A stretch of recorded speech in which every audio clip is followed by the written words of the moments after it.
जय श्री कृष्णा दोस्तों आप सभी तो गरुड़ पुराण के विषय में अच्छी तरह से जानते होंगे। गरुड़ पुराण, जिसका पाठ मृत्यु के पश्चात किया जाता है। हिंदू शास्त्रों के अनुसार ऐसा कहा जाता है कि गरुड़ पुराण के द्वारा ही आत्मा को इस संसार से मुक्ति मिलती है और वह निर्धारित स्थान की ओर प्रस्थान करती है। लेकिन क्या आप जानते हैं कि गरुड़ पुराण जिस भगवान गरुड़ पर आधारित हैं, उनका जन्म कैसे हुआ था? गरुड़ जी भगवान विष्णु के वाहन कैसे बने और पृथ्वी पर सर्पों का जन्म कैसे हुआ था? इस प्रस्तुति में आप सब कुछ जान जाएंगे, बस वीडियो को अंत तक जरूर देखें। कश्यप ऋषि की 2 पत्नियां थी, एक का नाम विंता और दूसरी का नाम कद्रु था। एक बार ऋषि कश्यप ने अपनी पत्नियों से कहा कि वह संतानोत्पत्ति के लिए एक यज्ञ प्रारंभ करने जा रहे हैं ताकि उन्हें और अधिक पुत्रों की प्राप्ति हो सके।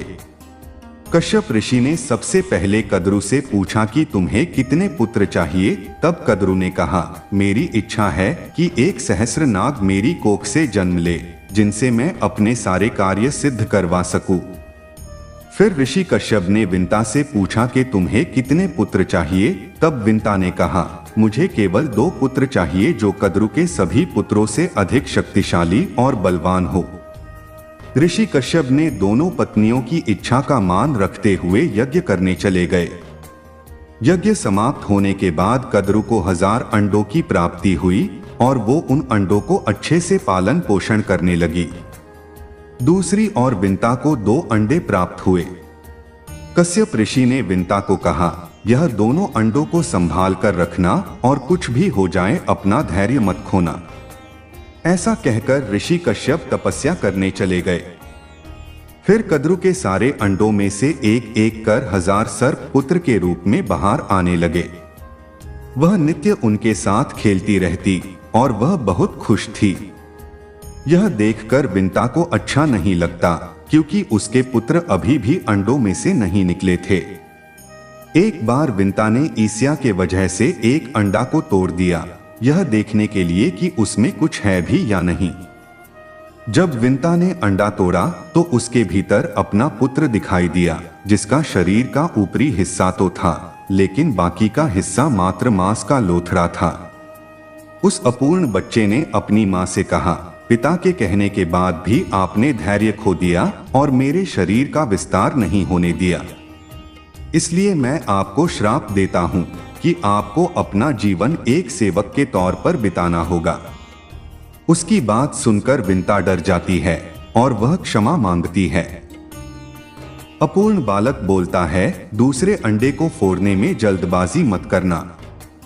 यदि तुमने ऐसा किया तो जीवन भर दास्ता से मुक्त नहीं हो पाओगी, क्योंकि उसी अंडे से पैदा होने वाला तुम्हारा पुत्र तुम्हें दास्ता से मुक्ति दिलाएगा। श्राप देकर वह बालक आकाश में चला गया, जो आगे चलकर सूर्यदेव का सारथी बना और अरुण नाम से प्रसिद्ध हुआ। एक बार कद्रु और विंता महल में विचरण कर रही थीं, तभी उन्हें एक उड़ता हुआ घोड़ा दिखाई दिया। उसे देखकर कद्रु ने विंता से कहा कि बहन जल्दी बताओ यह घोड़ा किस रंग का है। तब विंता ने कहा कि यह घोड़ा सफेद रंग का है। विंता पूछती है, तू इसे किस रंग का समझ रही हो? कद्रु कहती है, निश्चित ही यह घोड़ा सफेद रंग का है, लेकिन इसकी पूंछ काली है। इस बात को लेकर दोनों बहनों ने शर्त लगा ली और शर्त यह रखी कि जो शर्त हारेगी वह उसकी दासी बनकर रहेगी। इस तरह शर्त लगाकर दोनों ने दूसरे दिन घोड़े को देखना तय किया और वापस अपने घर लौट गई। घर पहुंचकर कद्रु अपने नागपुत्रों को आदेश दिया कि तुम सब काले बाल बनकर उस घोड़े की पूंछ में चिपक जाना ताकि मैं शर्त जीत जाऊं और मुझे विंता का दासी ना बनना पड़े। सर्पों ने माता का आदेश मानकर निश्चय किया कि वो माता की मदद करेंगे। अगले सुबह दोनों बहनें घोड़े को देखने के लिए सागर पार पहुंची। उन दोनों बहनों ने जब घोड़े को देखा तो उसका सारा शरीर चंद्रमा के समान सफेद था, लेकिन पूंछ काली थी, क्योंकि सभी सर्पों ने काले बाल बनकर घोड़े के पूंछ को ढक लिया था। काली पूंछ देखकर विंता उदास हो गई और कद्रू ने विंता को दासी बना लिया। उधर समय पूरा होने पर गरुड़ जी अंडे से बाहर निकले, जिनका चेहरा, सिर और चोंच चील की तरह और शरीर इंसान का था। गरुड़ जी बहुत ताकतवर थे और इच्छानुसार अपना स्वरूप बदल सकते थे। वो अपना आकार बढ़ाकर माता से मिलने के लिए उड़ पड़े और मां के पास पहुंचकर उनको नमस्कार किया। मां विंता गरुड़ जी को देखकर बहुत हर्षित हुई। तभी कद्रू ने विंता से कहा कि मुझे और मेरे पुत्रों को घूमने की इच्छा है, अतः हमें अपने कंधे पर बैठाकर सागर पार ले चलो। तब विंता ने कद्रू को तथा गरुड़ जी ने सर्पों को पीठ पर बैठाकर सागर पार कराने लगे। जब गरुड़ जी वापस आए तो अपनी माता से बोले, हे माते, हमें कद्रू और सर्पों की हर आज्ञा का पालन क्यों करना पड़ता है?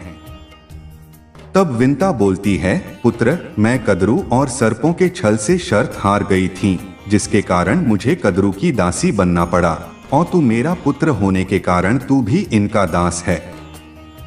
माता की बात सुनकर गरुड़ जी सर्पों के पास गए और सर्पों से बोले कि हे सर्पगण, मैं आपके लिए क्या कर सकता हूँ जिससे मैं और मेरी माता आपकी दासता से मुक्त हो जाएं। तब नागों ने कहा कि गरुड़, यदि तुम हमारे लिए अमृत ला सको तो हम तुम्हें और तुम्हारी माता को अपनी दासता से मुक्त कर देंगे। गरुड़ जी सर्पों की बात मान लिए और माता से आज्ञा लेकर अमृत की तलाश में उड़ पड़े। दोस्तों, आज की प्रस्तुति यही समाप्त होता है। अगले भाग में जानेंगे गरुड़ जी को अमृत लेने में किन परिस्थितियों का सामना करना पड़ा और गरुड़ जी भगवान विष्णु के वाहन कैसे बने। ये प्रस्तुति आपको कैसी लगी कमेंट्स में जरूर बताइएगा और चैनल को सब्सक्राइब जरूर कीजिएगा। धन्यवाद।